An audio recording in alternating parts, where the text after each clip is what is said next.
ug alang sa inyong kasayuran, kini giinagurahan Disyembre 25. Ingon nga sa kapaganong holiday ang Christmas usa ka selebrasyon sa pagkatao sa ilang Dios sa adlaw nga si Sol Invictus. Ang kaniadto nga mga Romano giila kini nila nga adlaw nga Dies Natalis Solis Invicti, nga sa English Birthday of the Unconquerable Sun. Gituuhan nga Disyembre 25 mao ang pagkatao sa ilang Dios sa adlaw tungod kay duol kini sa winter solstice.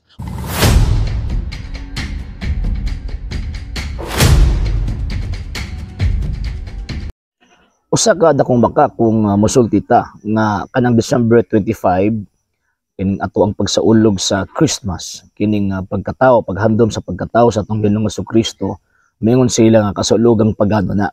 Usa na kada kong baka. Naman una, tungod kay ang Christmas is a Christian celebration, not a pagan celebration. Number 2, kining maong gitawag og Christmas, mga sir mga ma'am, paghandom nato na sa pagkatao sa ato ang Ginoong Jesucristo. Dili sa pagkatao ni Sol Invictus nga ginasaulog sa mga Romanong pagano. Number 3, kining maong gitawag og Christmas Day nato or Christmas celebration nato nga ginasaulog nato sa December 25, ato ni nadawat gikan pa sa pagsaulog kani adto sa unang mga Kristiyano sa unang 300 ka tuig. So usa ka dakong baka kung maingon ta nga kanang Christmas Day pagsaulog ka na sa mga pagano, bakag na. Pero nganong na may gisulti ang maong pastoy nga naabdi pagsaulog ang mga pagano kani adto kanang December 25 pagkatao daw di Sol Invictus nga naa sila fiesta kung sa Latin na title pa kanang Natalis Solis Invicti, kanang the birth of the unconquerable Sun. Ang problema aning atong higala nga pastoy is wa siya kabalo anos ana gideklara o kinsa nagdeklara.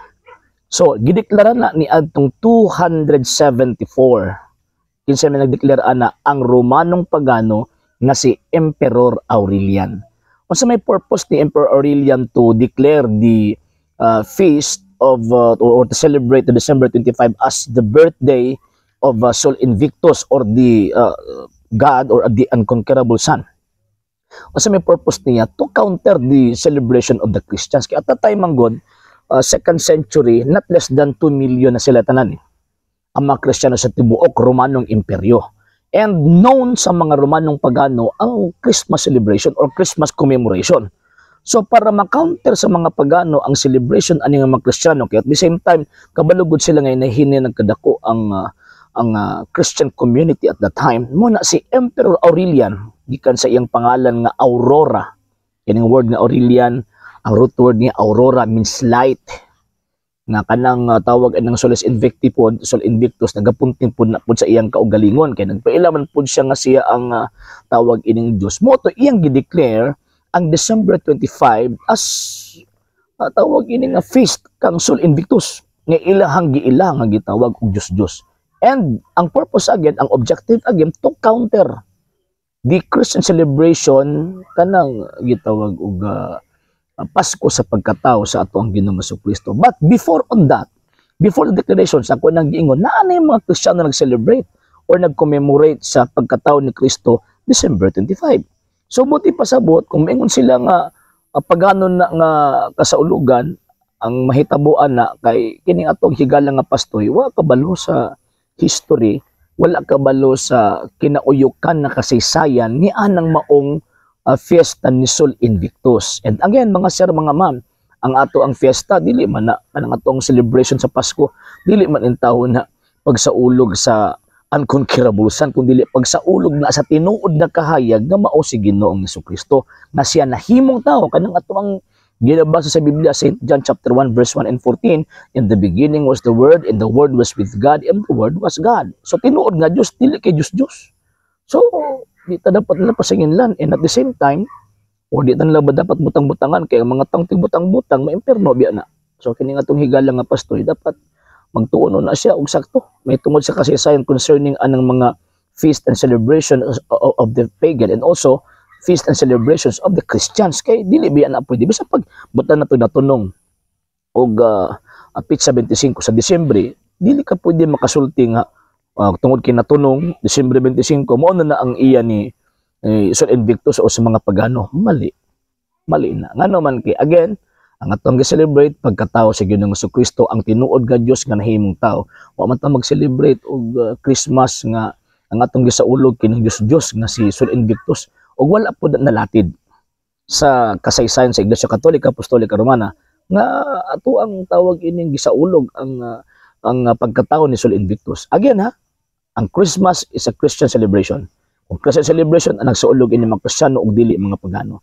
Ambot lang ning uban kasi magpanangil ani nga ang Christmas sa pagano ambot sa kay ilahang basis kay kining ilang basis nga si Sol Invictus di mas sila makalusot ana tungod sa hinungdan nga si Sol Invictus nga gideclare ni Emperor Aurelian usa ka pagan celebration and not a Christian celebration. So magbantay ta kay karong mga panahon na ang mga mangingila di magdalagbitin. Ang mangingilad karong panahon na magbitbit og Biblia. Sa hindi pa po nakapag-follow sa mga pages po natin, i-follow nyo po yung mga pages po natin. RJ Horolanciano II, TV Apolia Punto Argumento page, Kuya Apologies TV page, and RJ's Vlog 2022. And pwede rin po kayo mag-send po dyan ng Facebook stars. And also, sa atin po mga channels, sa hindi po nakapag-subscribe, i-subscribe po ninyo yung mga channels natin, The Lay Catholic, Apologies International Official, RJ Sano II TV, Kuya Apologies TV, and Barrio Kawayan Religious Forum. And pwede rin po kayo mag-send po dyan ng super sticker, super chats, and super thanks. And maraming salamat po sa mga kapatid at mga Katoliko na ulis pong tumutulong sa programa po natin. Maraming salamat po. Nang dahil po sa tulong at suporta po ninyo ang programa pong ito, until now, andito pa rin po sa social media. And until now din po, nangangailangan pa rin po tayo sa tulong at suporta po ninyo dahil wala po kami magagawa rito mga sir, mga ma'am, kung wala po yung tulong at suporta po ninyo. Sa gusto pong tumulong, sa gusto pong sumuporta, pwede po ninyong ipadala ang tulong at suporta po ninyo sa pamamagitan po ng ating mga account numbers dyan po sa ating pong screen. And pwede niyo po kaming i-message sa ating pong page kung via remittance po yung papadala po ninyo. Maraming salamat po in advance.